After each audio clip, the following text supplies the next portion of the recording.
I'm Brandon. And I'm Brandon. And welcome back to Apollo City Comics, your everything podcast. Damn it, I messed it up. I always mess it up. Brandon, what are we? We are the Everything and Anything comic book podcast. That's how you do it. I'm gonna write it above so I could read it you off might as well next just time. plaster it on your wall. Yes. Well, we're on our road to 100, and we've had some pretty exciting episodes. Check out our last one. We had a great friend on it. I'm not even going to tell you who it was. I want you to go and look and check out his comic, which is like $3 for 64 pages. Ringo Award nominee, Jason Douglas. And that was so much fun. And if you didn't listen to that one, it was a heartwarming, astonishing episode. I'm sorry Roscoe is playing in the background, and I can't really stop him. Roscoe. It's okay if you show us a picture of your dog.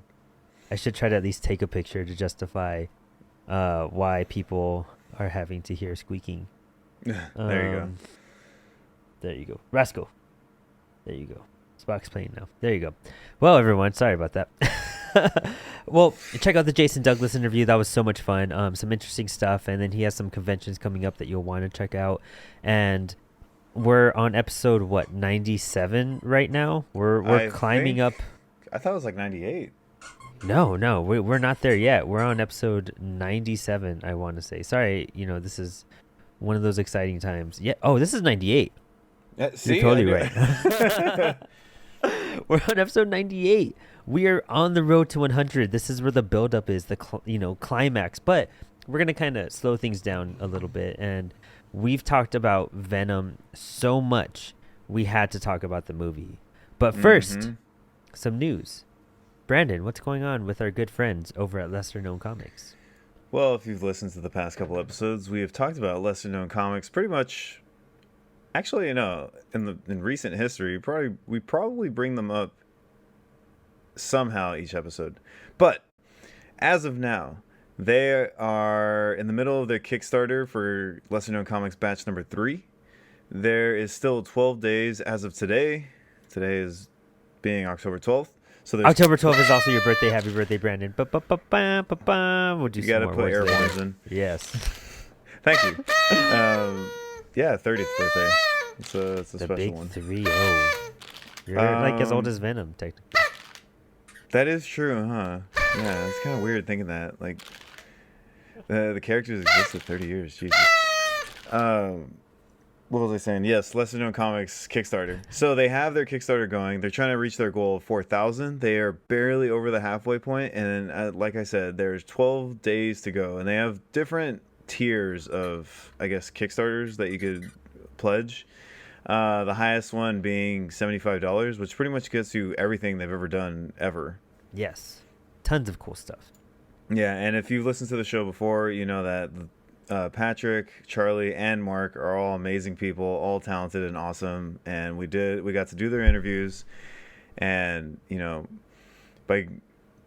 you messing with your cat over there? Yeah, Charlie got stuck. Yeah, if you listen to the interviews, you know that they're awesome, talented people, and that they could really the Kickstarter, it helps them. It helps fund the books. It helps fund the teams. And, like I said, there's just about under 2 weeks left, 12 days as of now. So definitely go check it out. You can get different types of perks depending on how much you pledge. And again, you can go as low as 10 up to 75. So definitely go check out their Kickstarter. You can catch up on all their stuff on this Kickstarter. So go check them out. There's a link in the bottom. And while you're checking that out and shopping around for comics, go check out Coffee and a Comic, where we have set up our own pull list, and we hang out with Frank every so while with a book club. Lots of cool stuff. Check out his Instagram page. Set up a pull list. Make it easy for yourself. He'll get you any ratio variants. He'll help you get any ratio variants. He does some crazy stuff. Orders a lot just to help you guys out a little bit. Every Spawn cover, I know there's still a Gunslinger Spawn package. There's all sorts of things. And not only that, but you get coffee with every single order for free. And just relax. Enjoy your weekend. Have a cup of coffee. Read a comic. Start your day off right. And you can. There's a link in the bio, and you get a 10% off discount with the code Apollo City Podcast, which is also at the bottom to remind you. And guys, these aren't even paid what do they call it? Sponsors, paid promotions, promotions, or yeah, we don't get I don't anything from this. This is just like cool stuff we want to let you guys know about. This is all community and just sharing each other's love and whatnot. So they're all awesome and amazing people. All have been on the show and they've all been great towards us, and we're just trying to help them out. Yeah, exactly. So before you think we're making money, nope. Is that the part we admit, like we actually lose money on the show? Yeah. This is purely out of love. Well, my dogs just have been sleeping all day, and now they're just like, "What's up?" I'm sure you guys could all hear this in the background, Roscoe and Spock. But it kind of fits the episode we're talking about today. Oh God! Dude, what is this? This is. I wish I could. Dogs being dogs, this. man. Yeah, just Roscoe got a lot of energy. You know what it is? When I was gone, they broke into. I had those Harry Potter jelly beans out, and they broke into them. Oh no! And maybe they're just all loaded up on sugar, and going pretty crazy. Well, they're having the time of their life, right? Suitable for today's episode because we're talking about Venom. Let There Be Carnage. Our first movie talk. It's not even a review. It's not a commentary. It's just kind of like talking about because this is the first comic book movie, I believe, that we both. What else came out? Did you see Black Widow? I haven't seen anything. I haven't seen Black Widow. I haven't seen Shang-Chi. Shang-Chi. I always feel like I'm mispronouncing. I know, me too. I feel so bad. You haven't seen any of those? I haven't seen any of them, man. Oh man. I want to. I haven't. Black Widow's on Disney Plus now, I heard. So I'm going to check that out as soon as possible. But I haven't had time. I never got a chance. But you made the time to go watch Venom. Twice. In fact, right before this episode, my best friend Eric is in town. He lives in Virginia now. And we went with his kid and his little brother. And I was just like, guys, let's go watch Venom again. So it was a good prep for this episode. It is. Let's start off the bat by saying that this is a fun movie. Okay. Well, I just want to preface. It's definitely not a fantastic movie, but it's the kind of movie where if you just go in expecting nothing, you get everything, and it's like a 10 out of 10. I couldn't agree more. And if you understand, I feel like the first Venom movie, it was hard for us to understand the universe, and it was hard for us to really vibe with it, but they expanded that universe, and they were consistent with it, and I felt like everything just felt better. It was a good movie knowing what universe I was kind of going into. And it's not, if you're expecting the comics, it's not the comics. Let's just put that out there. It's no iteration of the comics at all whatsoever. It pulls aspects maybe, but this is from the start, Venom, this whole entire Venom Sony thing. It's not the Venom we know. It's not a symbiote that came from Secret Wars and got onto Peter and then made its way to Eddie Brock. This is a symbiote that came to Earth, not by being brought to here. He crash landed on Earth, and then he bonded to Eddie right away. So this is a totally different origin than what we got from what we know in the comics. There's which no is completely mix-up. fine. Yes, yeah, they did their own thing with it, and I'm thoroughly enjoying it. Yeah, well, if you consider the post-credit scene, they might have changed the origin story or have combined some origin stories. So that's something we could talk about. Yeah, no, by all means, yeah. Yeah, but I think there's a few things that attribute to this movie being as good. When I say as good as it realistically isn't that great, but it's just so wacky and just fucking nuts that it's so good. Yes. Woody Harrelson as Carnage was the perfect choice. Especially they gave him hair. Yeah. Yes, exactly. I'll put it this way. I saw it today, like I said, with my friend Eric, who's my age, about 29 or so. And his kid is 9, and then his little brother's between 10 and 12. So seeing it with them, it was perfect. It was just a fun, let yourself be a child and enjoy it. Exactly how what we were saying, with Maximum Carnage, if it was good for you when you were that age picking up a Carnage book, that's what this movie does. But instead of doing it over a course of 14 issues that stretch and kind of take us nowhere, they do it in 90 minutes of non-stop story and non-stop action, and it just keeps going, and you don't lose interest because everything's moving so fast, but comprehendibly fast. Yeah, it felt like a comic book. it's not that difficult of a story to follow. It's just like Carnage is free and they're trying to stop him. Like, Yeah. that's And they fine. meet I'm up fine once with and they that. fight him. They don't meet up Yeah. like every 3 like blocks and then fight and then go and cry and then Venom gets go his and ass fight whooped and then has to run away. yes, like this was oh no, this was maximum Carnage if you just like trim the fat. You know what I mean? Just not even trim trimmed the fat. If you fat. just like cut half the meal out. Yeah, if this was what was it? Maximum because yeah, it's Maximum Carnage 1 and then there's 2 is like the last issue, right? That's the way the issues were. Yeah, I want to say it was. Right? And so if you just got rid of parts 2 through 13 and just gave us those 2 issues, that's what this movie was. It was just yeah. a nonstop insane ride that was very satisfying. Like for our first incarnation of both of these characters, Not to mention the CG was surprisingly amazing. I heard that COVID actually benefited the CG because they were like, we were working up to it till its release because we were just tweaking things as much as we could, tightening things up as much as we could. And it was actually way better than it would have been if it got released on the original date. So Yeah, because this total movie's win. been sitting for a while, right? Yeah, this was one of those movies that was just in limbo for an insane Oh yeah, it amount was of supposed to time. release October 2020. Oh wow. Okay, so we're a year ago. You know what I mean? A whole Uh, year practically. And that's awesome. I'm glad that happened. I'm glad it was like it gave it that pacing. And Andy Serkins, I wouldn't say this is his best work. I would say this is just like a good piece that he did. What else I'm did glad he he took direct? over. I'm actually not too sure what else he's Let me- directed. Yeah. But let's check that out real fast. But he's known for his CG roles in And general. mocap. Is like his thing to the T, and he's like the master of mocap basically. We have Golem. There's characters I'm always surprised Smaug. that he did. Smog. Oh wait, no, He not did. Smog. That was Benedict Cumberbatch. No, Oh, I'm okay. thinking. God damn it. Snoke. Was Snoke? it Snoke? Yeah, he did Snoke. Yeah, I think it was Snoke. I was thinking of. I don't know how His- to mix that up.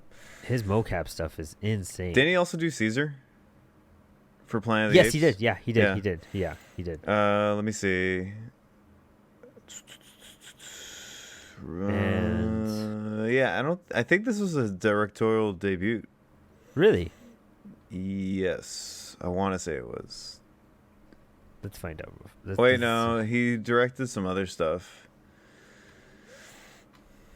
Some short films and some other random things, but this is like his first superhero movie. That's awesome, and I'm glad he's like. Well, no, he did Black Panther. Oh yeah, mocap. This is his first like superhero movie that he's directed too. But he was in Black Panther. Oh yeah, it was Claw. Yeah, Claw. He's done so much. Golem. I mean, we're looking at Kong. That's insane. That's right, yeah. Ba, ba, ba, ba, ba, ba. And then Oh, apparently he Snow. was Baloo in that Mowgli movie. Oh wow, that's cool. And then he's gonna be Alfred coming up. That's too. right, he's gonna be Alfred. Yeah. Well, yeah. So apparently his experience of Oh. motion capture is kind of like what helped this movie because he was able to like really, I guess, essentially help the everybody learn how to like move. I don't know how to put it, but it's one of those things that like he knew how to help them when it came to like motion capture and like working with the symbiotes and everything.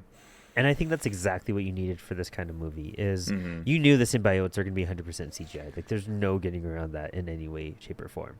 And for a full CGI body and the movements and everything, that's what I enjoyed about the first one too, to be honest. Like I didn't think the CGI was bad in the first Venom movie. For what we were getting, I thought it worked out really well. Yeah. And there was like 1 or 2 scenes that seemed real CGI, but like what do you expect?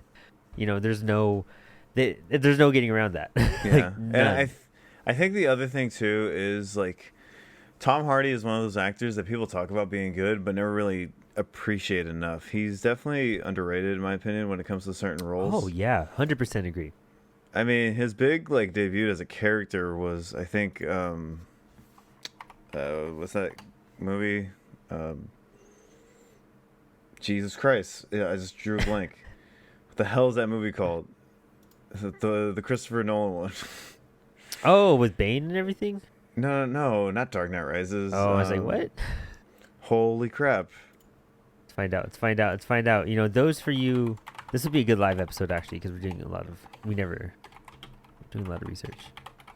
Because I thought Peaky Blinders was the one thing that he. No, it was Inception. God damn it, I couldn't remember. Oh, I forget he's in Inception. Yeah, you're totally right. That was like his first time being like a major character, and he wasn't even like a big name in the movie. No, yeah, you're right. You know, I always. Damn, he was in Sucker Punch too. I always forget he was in Inception. Gosh. He was also some villain in a Star Trek movie. Oh, really? Yeah, Man, like Patrick Stewart, Star Trek. Oh, wow. Oh, Nemesis. Next Generation. Yeah, Next Generation. Nemesis. Yeah, Shinzon. That's cool. Yeah. Yeah, no, he's and like Max. He says like 2 words, and he's still amazing as that role. So it's just like he's an underrated actor, and everyone talks about Woody Harrelson being amazing too, but he's also one of those actors that gets like ridiculous roles. Yeah. And I think he's someone who's not appreciated enough. But I think these are 2 actors that are really good and like underrated. But the smartest thing I think they did was have the symbiotes played by them as well. Because I found out that Woody Harrelson did Carnage's voice. Oh, wow. I did not know that. Did Tom also do Venom's voice? Yeah, you didn't know that? No, I didn't. That's he did it in the first movie too. So he's literally just acting with himself. Yeah, that's what made it hilarious. He's like talking and arguing with himself. That is beautiful. I love that. That just made it. I heard stuff like that but I thought it was because he was like acting with no one else there type of thing. Wow. Well, maybe there was someone there with like a stuffed animal to look like Venom. I don't know, but that's insane. That is so cool. And wow, even more respect for these movies at that point. You know? I think by having for sure. And I think by having the actor playing the host and the symbiote at the same time really helps with that dynamic, because the one thing that the movies get wrong that kind of bugs me is they only treat Venom as if like a singular character. Like they call the symbiote Venom when people forget that Venom is the symbiote and Eddie Brock combined. And that's just me being like a comic book nerd and kind of like just picking out little details. Oh yeah, exactly. Yeah. But the thing is, the Venom is we, not him or I or myself or whatever. It's we. And it's one of those things that like I feel like because of that, having an actor playing both characters, the symbiote and host, helps with that state of mind, or it helps with the audience get into that state of mind and seeing that they are kind of like one and the same. Yeah, emphasizing that point of what the character is true in nature. Exactly. Mm-hmm. That's really interesting, and I didn't even know half of that. That's super cool. Wow. I'm like kind of even more mind blown by that actually. I was wondering who was doing the voice, and I kept on forgetting to look, and I didn't even assume.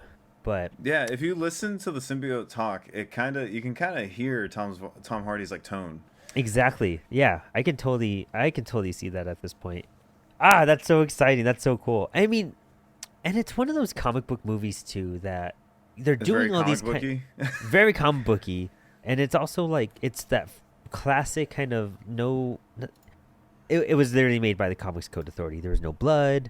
There was like violence. There was action, but there wasn't like insane murderous. I feel like a Let There Be Carnage movie should have been rated R for like the massacre of like everything. Exactly. This was totally like, it was age appropriate, where you as an adult can have fun and appreciate the violence it had, but as a kid you're not really worried about traumatizing of any sort, and that's kind of like, I could see why they let Maximum Carnage be the recommended reading. We were bashing on that pretty hard on our last episode, but this literally is like from breaking out of the jail and all that type of stuff. That was all having Shriek there.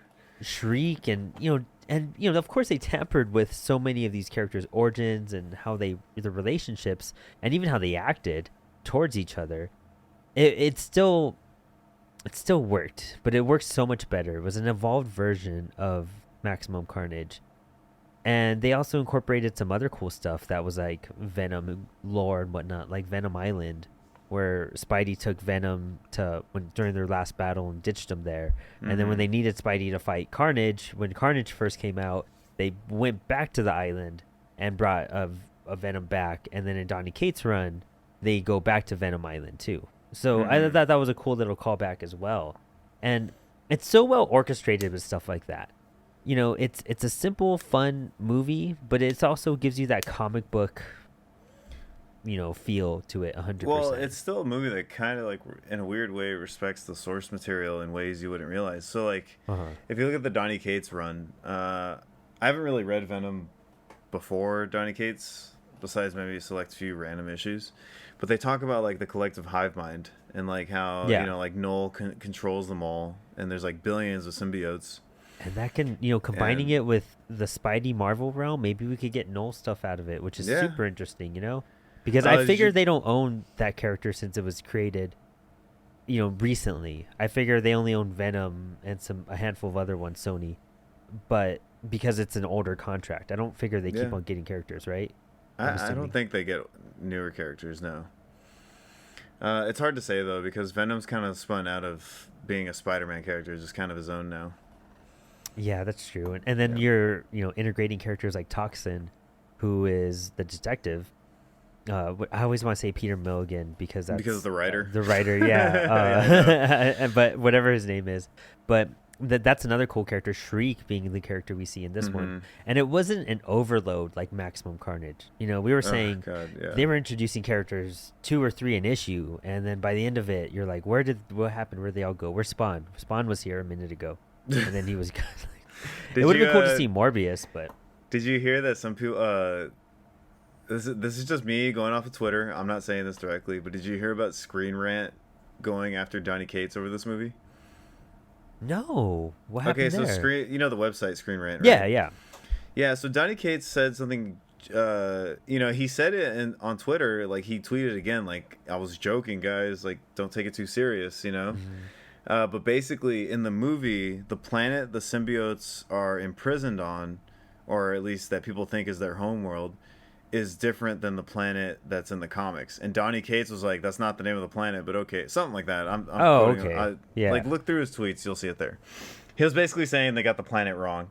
And then, like, apparently, like, Screen Rant wrote this whole article that, like, blew it out of proportion. And it was just like, writer of Venom doesn't like the movie or something like that. Oh my gosh, of course. And then he's just like, I didn't say that. Guy's like, anyways, so that's the other thing that's kind of funny about this movie is that it kind of like blew up Donny Cates' name in 2 different ways, where the internet thought he was kind of like criticizing it when he loves Venom. He's not gonna trash the character. When also he was there for signings with him and Todd. Yeah.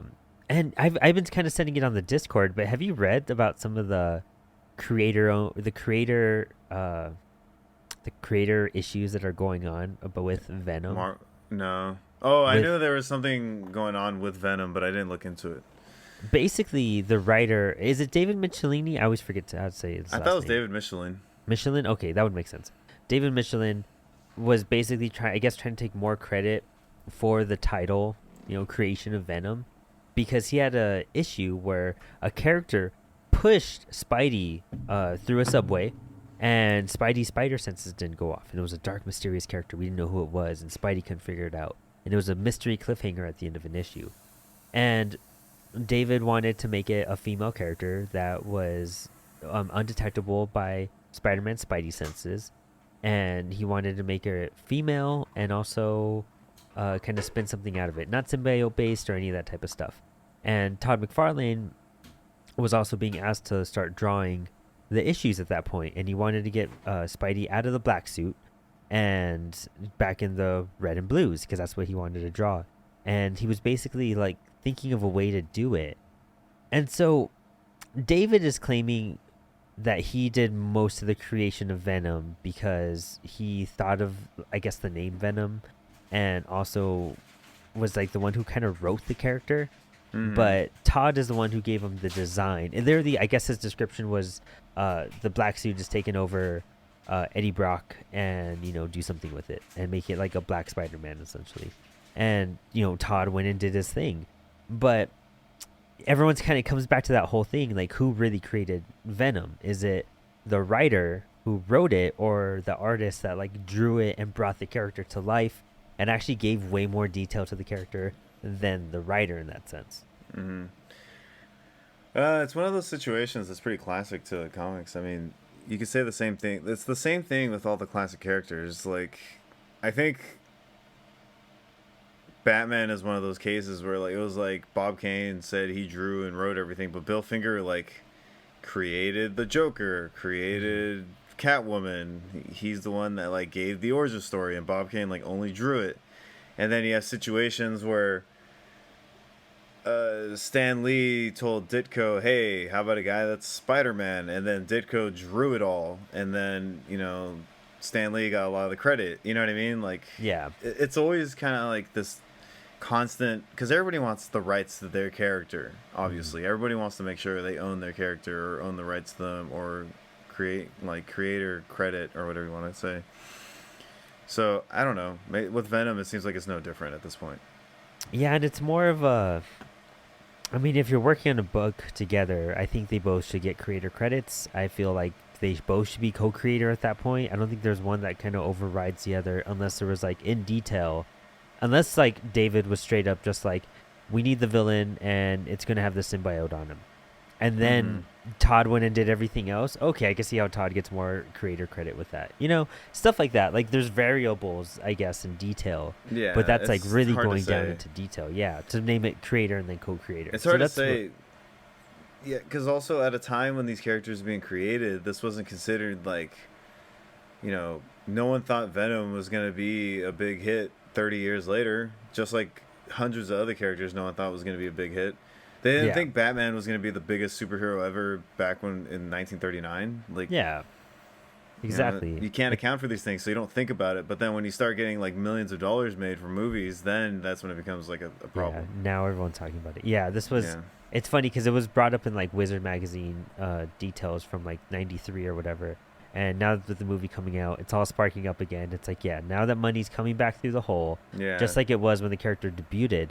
And of course we're gonna go that route. Yeah, But- yeah, the whole thing. I was gonna say for anybody who wants to check it out, because I'm not like, I'm not saying exactly how it went down, but basically, Donny Cates said something. He was like, "That's kind of like not the planet they're from," and then it kind of just all blew out of proportion. I'm not trying to blow it out either. I'm just saying, that's basically what happened. Yeah, and- from what I've read, at least. I got to look more into it, but I didn't really go past a couple of like articles. That's the cool thing, that they're integrating so many things from different creators. Because we had stuff from Donny Cates' run with the Hive Mind. Lethal Protector was brought up multiple times throughout this film. And even how, the creation of Carnage, how Toxin comes from him. And that's from also, I think it's Venom. I can't think of the title of it. I have that run. Lethal Protector, and then there's, I think it's something family or whatever, or it's where like all the other symbiotes get created essentially. And there's so many like callbacks to the comics that it makes it feel that much more authentic, that it's pulling from the classic vibes, especially in terms of the jokes and the humor and his opinion and eating brains and stuff like that. That's all classic Venom stuff. And then you're also bringing in newer stuff that's fresh to modern audiences, but also doing their own spin and not following anything to the T. We had bits of Maximum Carnage, but it wasn't all Maximum Carnage storyline. It was just like kind of had tidbits of it. So there's so much to it, and I think that's the good part that made it a good comic book movie, is that they nailed what they needed to nail, even bringing Ravencroft into it and all that.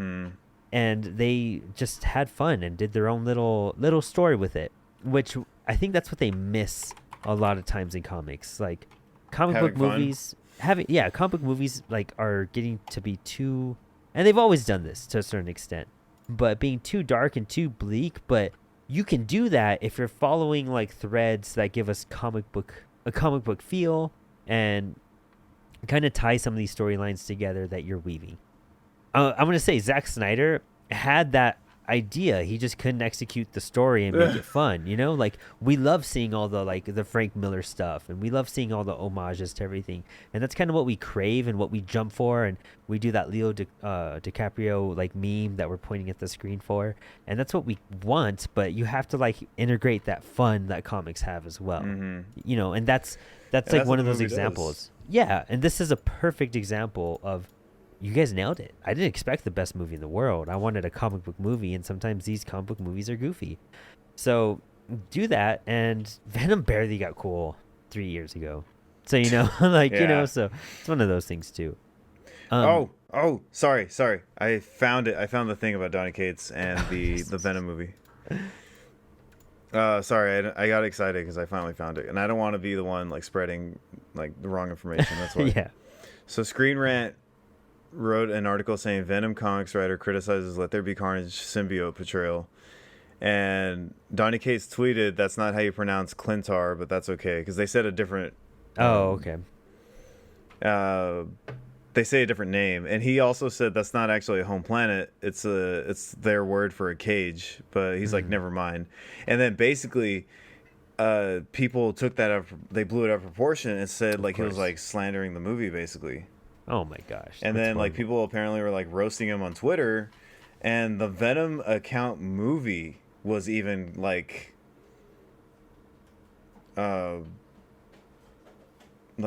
talking to him, like interacting with him on Twitter. Oh, there you go. That's cool. Yeah. So there's more into it, but that's basically how it all started. You know what I mean? Yeah. And then yeah, Venom Twitter roast comic writer Let There Be Carnage quote. That's another article they wrote. So they kind of were like just like adding more fuel to the fire at that point because they just kept writing articles on this. So yeah, if anything, we should probably, I don't know if we should put a link, but we could show people that. Yeah, it's the same thing. If you guys, Google probably Donny Cates Screen Rant, and then if you check out the Todd McFarlane or Venom creator differences, like in Google, you guys can check out some cool articles on what's like some of the comic book world drama that goes on with stuff like that. Yeah, but back to what you were saying. Yeah, the movie learns to have fun. That's the thing that I feel like a lot of the superhero movies haven't done lately, besides the select few, of course. Like Venom is it follows a lot of conventions. Like it does the whole like love story thing, and it's kind of like a weird, I forget what they call it, but it's like a relationship film between the symbiote and Eddie. That's really kind of like the star of it all. It's almost like that buddy cop type of feel. You know what I mean? Yeah. You got the nice guy and the angry guy and whatnot. Basically, but what the makes odd couple, movie... but with a symbiote. Yeah, but what makes the movie great, in my opinion, and this is kind of weird to say because I don't mind enjoying a long film, is that the movie's short, so you're in and out of the theater within 2 hours. That's like when we planned the episode today. I was like, okay, we're gonna see the movie at 4. Okay, should be ready to record by 7. And then I got out of the theater and I was like, man, I am like an hour and 20 minutes earlier than I thought. So the movie doesn't waste any time. It has jokes, action, and plot back to back, and it's not like too much for you because it's pretty straightforward to follow. Yep. And it's just, it all happens before you know it. You're at like the major climax, and then you have the falling action, and then boom, resolution, movie over. And I think there's probably a lot of flashback that Carnage could be gorier and more violent, and I don't think that would have fit this universe. I think what they did with Carnage and the violence that we saw on screen and his reactions and what he did and all of that type of stuff, the first time being attached to Cletus and kind of figuring stuff out, like it was pretty intense in general. He was terrifying visually, but I don't think we needed a Carnage horror movie yet. I don't think we were ready for that in cinema. Like I said, with like the Maximum Carnage book, it's the same thing, but it's a little bit more awkward because they don't show any violence in that book. Mm-hmm. Even though it's supposed to be kind of like a citywide like crazy massacre he commits. Yeah, because he like kills people left and right, and it kind of in a weird way stays true to the source material because there's no violence in the movie, like blood and gore, and there's none in the book. It kind of follows that same path.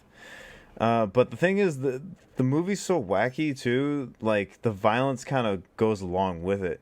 Like he turns into a tornado in the prison. Oh yeah. Exactly, I've never heard of that being a thing with the symbiotes. Me either. I couldn't think of that either. Yeah. So it's one of those things that like you're like, okay, sure, and then like Woody Harrelson is just playing like a crazy person practically. Like he just like he's so good at it. Yeah, it licks his finger with the blood on it just cause like yeah. It's just, I don't know. The movie's wacky, and the violence kind of like lines up with that. Yeah, and it even gives more character to Eddie Brock than Eddie Brock ever had in the comics. Like, I'm sorry, Eddie Brock was like a loser. I've never liked Eddie Brock in classic like Spidey comics with Venom. Never. Like, I never got what was cool about Eddie. He was always just like that annoying buff like guy that was just kind of stupid. He was in that another sense. product of the 90s. Yeah, I mean, exactly. It was those just covers that. sometimes, like the teeth and everything, and just like We were talking about in that one episode, kind of Yeah. like our comparisons and our teeth. And I really like the teeth in this one, actually, in the movie overall. well, it's because And- the way you, this is my personal take. The way you draw Venom is you don't have teeth everywhere in different directions. Yes. You Yeah. have kind of like all these like sharp, like almost canines that are not necessarily Yeah. even, but they can still like close. You know. Yeah, exactly. And they nailed all of that. And that's what's really cool. I forgot what I was going before that. But yeah, I mean, that was some visually, that stuff works well. I honestly, I don't like how Venom looks without the spider They dragon can't put emblem. the spider dragon Yeah. thing because copyrights. So it looks a little weird because he looks veiny in a way. Yeah, exactly. And it compared to Cletus, it just didn't. I don't know. He seems so bland in that sense. But that's like a minor complaint amongst anything. It's kind of like if I saw an action figure of him, I wouldn't be too impressed. You know? Yeah. Actually, I don't think there's any action figures based off this movie. Oh yeah, there is. Oh, I imagine There there is. would be, but I haven't seen any. I guess I don't pay attention to that. There was a Marvel Legends line that came out, I think last year, and it was based off of a lot of this. And honestly, the Carnage from that Marvel Legends line is pretty similar to this one too. It was a cool figure. Yeah. But Oh, the other thing I was gonna point out, really random. Did you know there's footage from Matrix 4 in this movie? oh, the helicopter, right? I was just Yeah. looking at that. Yeah, I before was this, reading an too. article about that. So they borrowed footage or something like that because Yeah, they were both something like filmed in that. San Francisco. Yeah. Oh, and your city too. I forgot. Is it Yeah, I know. was this one any more accurate than the first Venom movie? The thing is, it's like any other city. When you film somewhere in a major city, you kind of do things that, are like landmarks of the city and other things that don't make sense. Okay. Like, there's parts I see it and I'm like, okay, yeah, I can kind of tell what neighborhood he's in or whatever. And then they only show off like 2 neighborhoods. Yeah. But the thing is, like, there's also parts of the movie where you're like, this is totally a set. And they go to Grace Cathedral, which I've been to before, really randomly on like a field trip. So I've been to that cathedral that they The final battle. Is have the final battle. I've been inside it and gone through the thing, and the thing is the thing with me is I haven't been there in like 10 years, so I barely remember how it looks on the inside, minus like the main hall. And like in the movie, it's under construction, so it makes me feel like they weren't actually there. It might have just been like, we're at a Oh. cathedral, but it's under construction, so we'll make this a set. It totally looks like a set. That totally makes sense. Actually, I would totally see that. Maybe yeah. it was, but yeah, like I think it's cool that they included the Grace Cathedral. Don't get me wrong, but like I don't know. I'm just one of those people. Like I see a movie when it's based in SF, and I'm like, yeah, this is totally inaccurate at times, or they totally weren't actually there for the scene. Yeah. Exactly. And they try to play off SF as like a massive city. It's really not. What, Like, 7 if you miles look at you've the told me? 14 7 by miles? 7. 7 by 7. Yes. Yeah, Man, you can that get is across the tiny. city in 20 minutes with no traffic. My gosh, my grandparents live more than 7 miles away, where I drive to see them every week. Like that is. I That's drive insane. across the city every day for work, and if there wasn't traffic, I could literally be there in practically under 20 minutes. Yeah, if you were in shape, I bet you just run from one side to the other. Like, you know But what I that's mean? Like, yeah, and then when there is traffic, I mean, this past weekend it took me like an hour to get to work. But that's a my different gosh, story. Yeah. Yeah. Well, speaking of details, did you see some of the Easter eggs? I know there's one official one, and one that's not too official. But I'm like, I think I see what you did there. There was one I think I saw that made me chuckle.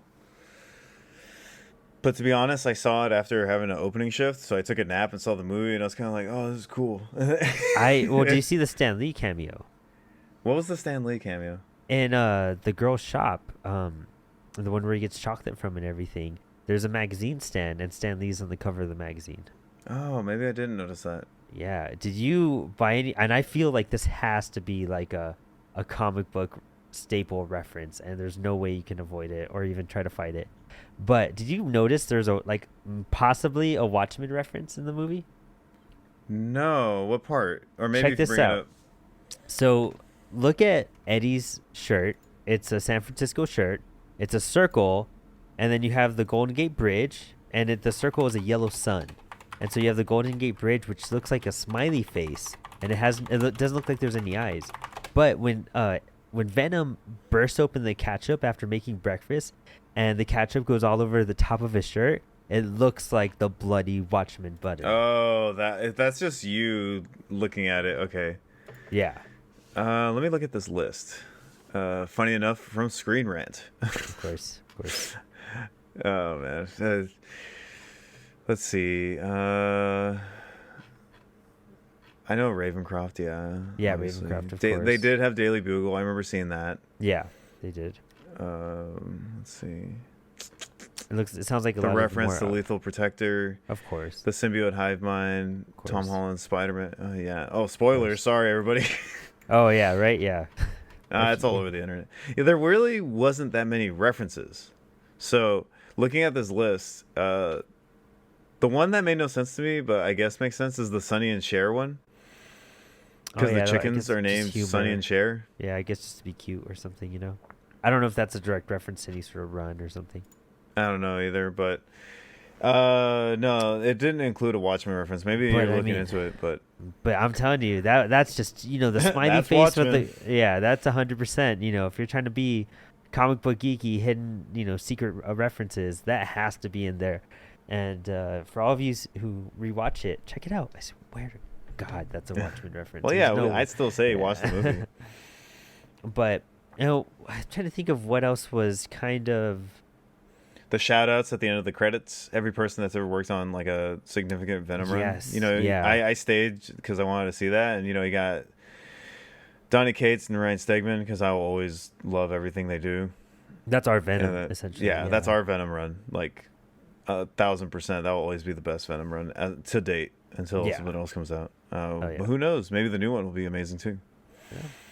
But I'm pretty hyped because Ram V and Al Ewing are awesome. Though both they're great writers. Ram's Swamp Thing run is the coolest Swamp Thing run. Like, we'll cover it next year once it's out, so Brandon can check it out. Like, that is top tier Swamp Thing. Like, mind bending. Nothing since Alan Moore's out run. I haven't seen anything this cool. See, that's the thing. I wanted to read it, but I knew it was going to be short lived, so I was like, I'll just rate. I'll just. I think they're wait for gonna the trade. continue it. I think they are gonna continue his run and do a volume 2 of it. Okay, well, Yeah. if anything, I'll wait for a collected because I Yeah, already have no. all my Swamp Thing in a collected format, anyways. Yeah, no, for sure. That's going to be a cool one. But I mean, I'm reading Immortal Hulk right now too, and everything I've touched that's Al Ewing is super rad, dude. Like, he is a phenomenal writer, and I think maybe we'll do a Immortal Hulk at some point. I think you should definitely check it out because it's a super good Hulk run, and I think if both of them together on this Venom run will be awesome. And it sounds like it's, you know, 2 different storylines and everything going on. Not the biggest Brian Hitch fan. I'm sorry, I won't lie. You know, it's just not my taste. He's not a bad artist. I've just He's never not. really read anything he's done. I know he did Justice really? League for a while, and I was like, okay, cool, and just kind of. My left it at favorite thing that. he's done recently. Oh, did you read what was that recent DC event? Joshua Williamson was just writing it. The It's winter not one? It's not. No, not the winter one. The one that just wrapped up. It was 6 parts. Is it called Infinite Frontier? I don't think. Yeah, I think it's called Infinite Yeah, it was Frontier. Infinite Frontier. Yeah. Brian Hitch did some of the art and the covers, a few covers. He also did Batman's Grave, and his work in Batman's Grave is super cool. But I don't know. I'm just not a big fan. I mean, I guess we'll see. it's just though. not my taste. Yeah. So. But yeah, as far as references and homages in the movie, there's not too many, and it kind of the movie feels so separate, honestly, from everything else, just because of like the whole copyright thing. It again, I agree with you. The whole spider/dragon out on the chest and back really makes it awkward. Yeah, you're really just wanting to focus on the face at that. He literally point. looks naked. Yeah, exactly. It's like a naked buff body. Like Yeah. It's, you know, it reminded me a lot of, you know, Jonathan Hickman's X-Men, the way Xavier looks, how he looks awesome.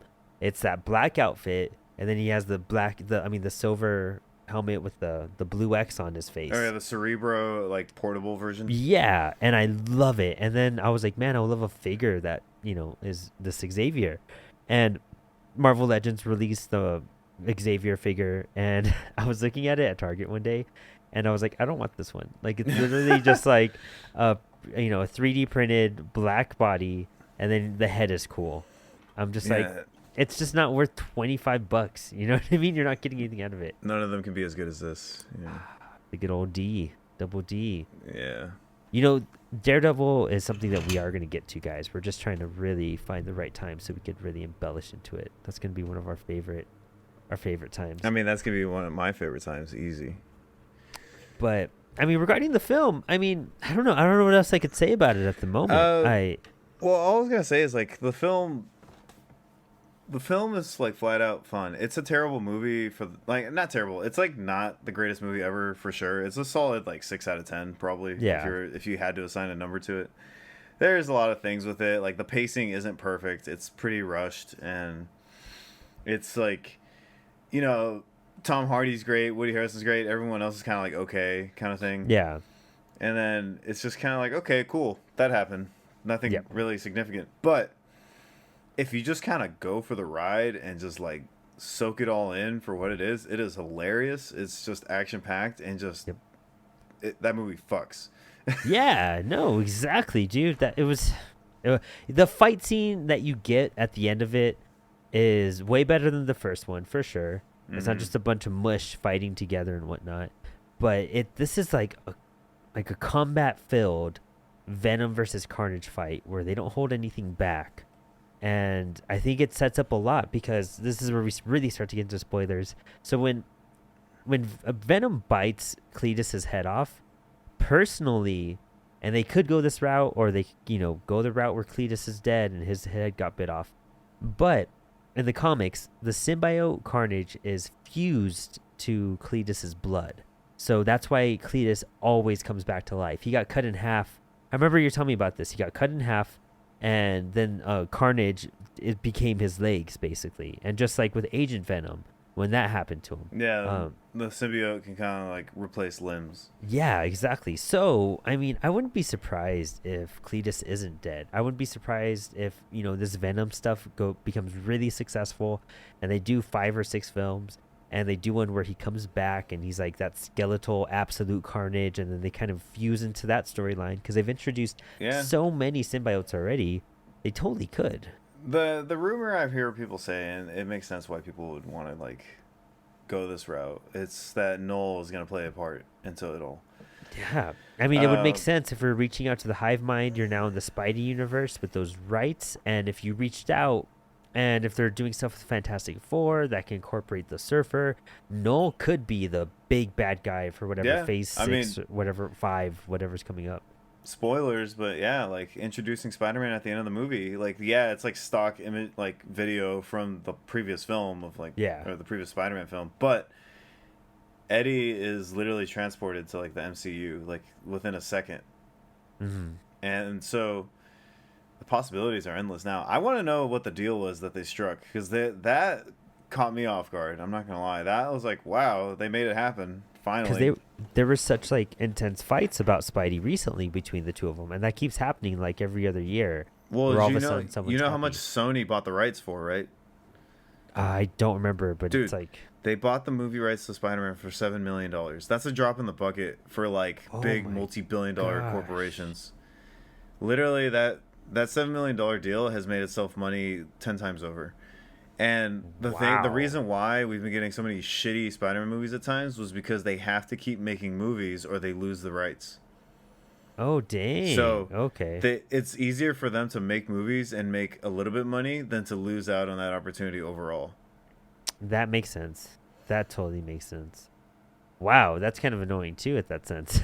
Yeah, But I mean, I would love that, and I think they have so much potential to really expand these universes. But it also, I guess, might depend what deal they strike with the Ditko family, because now the Ditko family is suing for copyright for Doctor Strange and for Spider-Man, and most likely it's going to go down like the same way it went with Jack Kirby's family. They're going to reach a settlement and pay them a few $1 million, and they're going to keep on using it. But if for some reason, like somehow they imagine, I don't think they will. Disney has too much money and they're too powerful. But if they got stripped from Spider-Man and from Doctor Strange, they'd have to really pull some limbs. But I brought this up, I think last episode, I want to say, I want to say I brought it up last episode, but it's kind of really coincidental that in the comics right now, Peter Parker's dying, Doctor Strange is dying, and gosh, who else is dying right now? I want to say Captain Marvel. Superheroes? No, she's not. Oh, I forgot who's like dying, but they're like, we just got Ben Reilly as Spider-Man. Death of Doctor Strange is the series that's out. So if they're transitioning from, Stephen Strange being Doctor Strange, the Sorcerer Supreme, and Peter Parker not being Spider-Man anymore, and start using these other characters that they now completely own, and are just like, okay, take Spider-Man, take Doctor Strange. We now have our versions, and we'll just keep on making money that way. Mm-hmm. Yeah, so, I mean, the thing is, the character Spider-Man, like the name is what makes the money, so they would have to like figure out a way around it, like a different, like, I don't know. I see what you're saying. They'd have to call it like Sorcerer Supreme, maybe, or something like that. They'd have to call it, Miles Morales, or Ultimate, maybe Spidey or something. So I see what you mean. They'll have to tamper with some stuff, or like a whole different name. Yeah. Yeah, Spider-Gwen or Spider-Verse, just call it the Spider-Verse, part one, and shit, you know what I mean? Like, yeah. So, but yeah, no, the movie is definitely like worth watching. I'd go as far as saying even worth owning. And in a time where everything's streamed, yeah. But if you still buy movies, I think I wouldn't buy the first one, but I would definitely buy this one. Yeah, if there was a nice like steel case and whatnot, I would totally check it out. Yeah. Yeah. I could already see Sony making like a box set of all the like weird Spider-Man universe movies. Oh yeah, no, I wouldn't be surprised, because even Andy Serkis said he has an idea to make a third film to wrap up a trilogy, and I'm just like, that's interesting. If you wrap up a trilogy with Sony, and do something post, or maybe still in that Venom world, with the character, like it could even be post the Spider-Man crossover. It could be just somehow intertwined or rebooting it some sort. Like there's all sorts of stuff they could still do. I wonder what the contract is for Venom too, or yeah, if he's just. It's weird because, again, that was like a whole separate thing that we never thought would like make it. Yeah, a Venom movie. It's so bizarre, super strange. Like and even when it came out, like he's always kind of had standalone series, but I never imagined him as a standalone film character. Yeah. But, I mean, we're getting the Morbius film out of this, too, and that, I think, is still in the MCU, because there's a Spider-Man poster, and that would easily be explained with this whole... Okay, here's my question. When Venom crossed universes, I had an original thought, and then somebody else pointed out this other thought that makes a bit more sense, I suppose. But do you think when he reached out to the hive mind, that's what triggered him to switch universes? Or... is it, he did that thing with the hive mind just at the same time that Doctor Strange did that spell, and that's what crossed dimensions? Well, the thing is, they say the hive mind kind of like travels through space and time, which I imagine would mean the symbiotes can travel through the multiverse, or at least communicate through it. That's my assumption, because they say that if it can surpass space and time and all that, then whatever, it doesn't matter. They could communicate regardless of what the multiverse they're in. But I think it is one of those things, like Doctor Strange in the trailer does the thing where he like messes up the multiverse, and then maybe when Venom was trying to reach out to the hive mind, there was a symbiote that existed in the Spider-Man one, and trying to connect to that one while the multiverse timeline was getting all like messed with. That's how it like transported him over. If that makes sense. Yeah, that's my assumption. I think that's just like to grab your attention to think that's how it made it happen, but I think it's just purely just he got unlucky and tossed into another universe. And you can't forget, here's the other thing, when they look at Spider-Man on the screen, Venom licks the screen as if like he remembers the character. So maybe there's a whole new origin story where the suit was on Spider-Man. Oh wow. Yeah, if you look at the scene, he licks the screen when Spider-Man's on it, and that could mean, and he's like super attracted to him, and I thought it was just because he was like attracted to him in that sense. I didn't think past that, but yeah, if it was a memory that kicked in. Speaking of memories in that scene, yeah, maybe there's a symbiote in that universe there is a symbiote somewhere in a random universe that did live on Spider-Man, which would be the Sam Raimi movies, I guess you could say. And maybe that symbiote remembered that, if they're going to connect them all. I don't know. And so maybe and then you have that hive mind aspect of where it's attracted to Spider-Man. It's shared memories. I see what you're saying. Ooh. That could be it.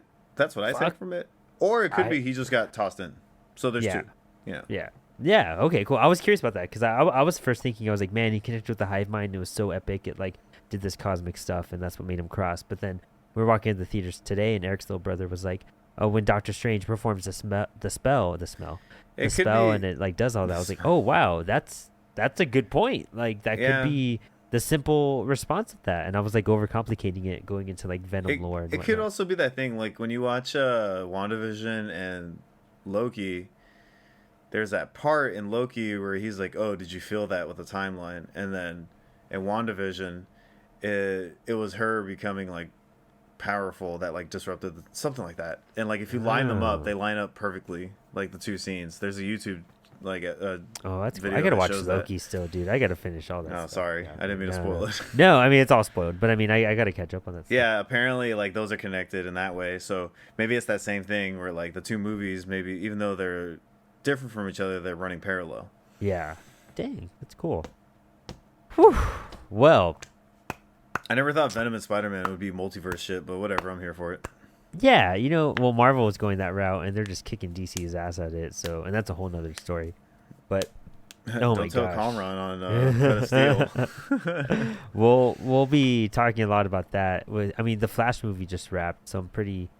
But what I'm hearing about it is interesting, and it's all the multiverse stuff. It's crazy how this is stuff I thought we'd never cross into, and this is what I really loved about comics was all this crazy Final Crisis, multiversal insanity. But now it's like, damn, guys, you guys took this horse and rode it to death. Mm-hmm. Like, it's not even... How do you... I don't